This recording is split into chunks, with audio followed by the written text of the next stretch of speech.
Hey everybody, we are right now in the historic Andrew Carnegie Free Library in Carnegie, PA. And this is a beautiful space. You'll notice the windows. Maggie, the windows are beautiful here, and the skylights, the natural light. Tell us what's special about this library. Of course, it's rich history, but I really think the architecture.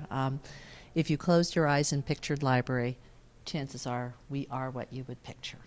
The gorgeous windows and natural light. Everything is original. The oak bookcase is the original circulation desk, which is just such a welcoming spot for all of our patrons. Now we have somebody back there, don't we, at the circulation desk? Yes. And nobody's bellied up to the bar. Nobody's bellied up to the bar. Sometimes for a party, we actually do that. There's Prosecco, and you Oh, just give me belly a up and get call. a glass. Yes. But it's this wonderful combination of grand and homey, with the columns, the skylight, and yet the warmth. It's a quiet, kids are in school, it's quiet right now, but it's a very cozy place, even though it's a very grand place. We talked about that in the music hall. I mean, the windows in the Civil War room, I call that, where the Civil War collection is. It's our main reading room. The Civil War collection, the books, windows the are windows are gorgeous. gorgeous. They're probably the most significant architectural feature, at least when you're standing here. The whole building is beautiful, but I call them the porthole windows, so the sort of eyebrow arches with the porthole windows. So the back corner there is very special that way, and we're standing in. Well, this in the children's area where kids are all at school, but these are the original tables. We had those refinished, the oak tables. And, the bad news, as we talk about our history and our decades of poverty, is nothing was done for more than 100 years.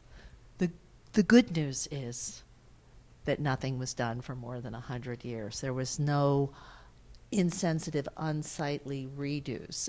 We do have new things in here, like this case, but it was built to echo the circulation desk. But the oak tables, the oak bookcases are all the originals. We're going to hear just a couple of words about this beautiful historic fireplace behind us. Go ahead, Matt. Well, yes, I think there is our benefactor, Andrew Carnegie, another pint-sized person looking down on us, but looking very grand. But warm. And this fireplace, this library and music hall is always teaching me things. People from Pittsburgh History and Landmarks pointed out that this is a Roman brick fireplace. I said, oh, okay. If you look at it, the brick is narrower. You can see the brick right outside on our building. That's what we're used to seeing in the Pittsburgh area. Right. This is a much more narrow brick. And so now I know that for what it's worth. It's called Roman brick. When we restored the interior of the library,